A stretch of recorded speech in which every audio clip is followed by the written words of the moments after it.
My name is Eden Racer. I'm a student physical therapist assistant, and today with my partner Mike O'Neill, we're going to be showing you how to strengthen the deltoid if it is weak, whether it be a 2 out of 5 or 3 out of 5 strength.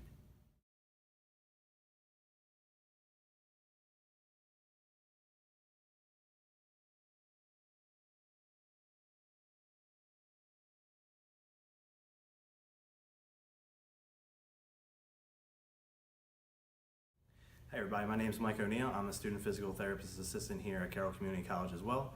And now I'm going to go into the strengthening portion of the deltoid, and as you guys already saw the anatomy, we're going to go ahead and explain that a little bit more. Alright, so first things first. We have a patient who has 2 out of 5 strength. This means that they cannot move against gravity. Now you may ask how you found that 2 out of 5. You're going to use a manual muscle test, which you can see in our manual muscle testing of the deltoid, our previous video right there on YouTube.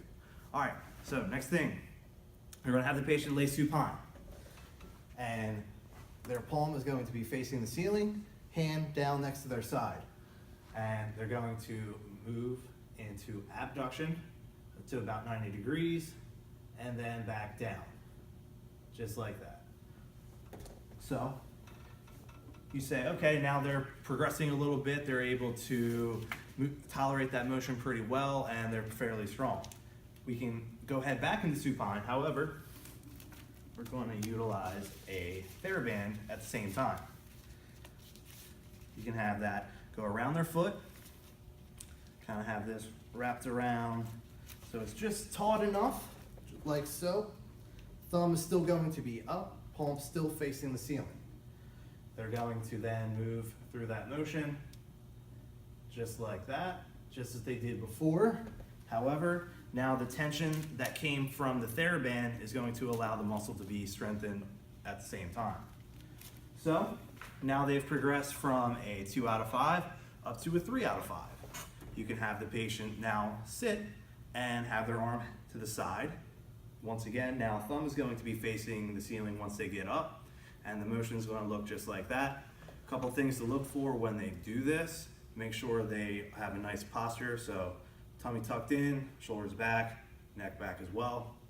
And what's happening here is now gravity is playing a factor in the motion of the deltoid, and now they're a 3 out of 5.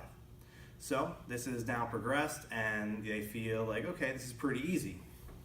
You can go ahead and utilize the TheraBand once again.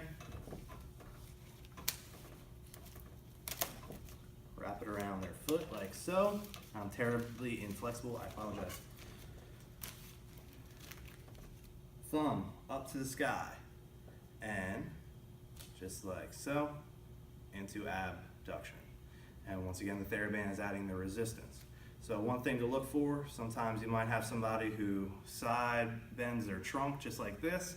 As you can see, it's a lot easier for me to get it up, even though it looks like that. My side bend is actually compensating, allowing me to get that motion. Instead of a TheraBand, you might only have a dumbbell. You can do the same thing.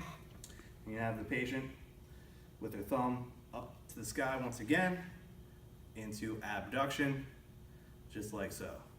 Once again, same compensations will react there. So, say they are not quite a 3 out of 5 yet, but you want to get them there.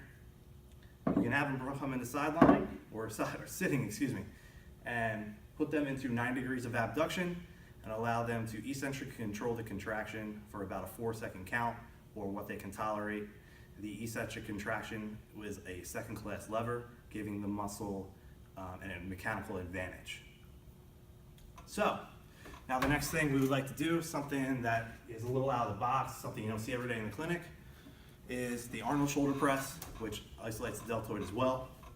And you're going to have the dumbbells out in front of you. Your palms are going to be supinated, elbows flexed, and about 40 to 50 degrees of shoulder flexion.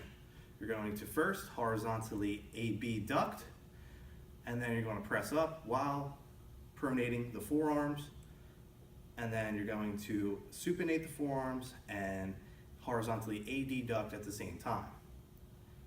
I'm going to show it to you one more time, just in a nice fluid motion, just like that. Once again, some compensations that will occur there are they might go back into a little bit of lumbar extension and throw the weight up. Otherwise, you really don't have to look for anything else.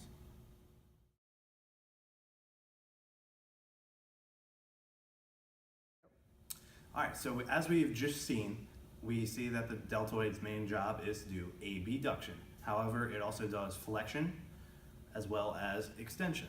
So, first things first, we have a patient once again with 2 out of 5 strength. So, to eliminate the gravity on the deltoid in this position, you're going to have them sideline, elbow flex to 90, and then bring them up into shoulder flexion. Same thing, same position, and then you're going to have them elbow flex to 90 and move back into shoulder extension, just like that. So now they have progressed, and now they are a 3 out of 5. And you have them sitting on the side, and I would have enough room just so that their arm can flow freely right here. Once again, you can have them, you can put a weight in their hand, or you can have them just like this to start off. 3 out of 5, they're moving against gravity. And then once again, just like that. So, let me show you the weight in the hand just to let you see. And this is once again a motion that a lot of you guys have seen in the clinics. Dumbbell down to the side, and the arm can be straight this time because this will add a little more resistance onto the deltoid. And eccentrically control that back down. Same thing with the extension. Extension can also be done, just so you can see it real quick, in a prone position. The shoulder down like this, and they move just like that.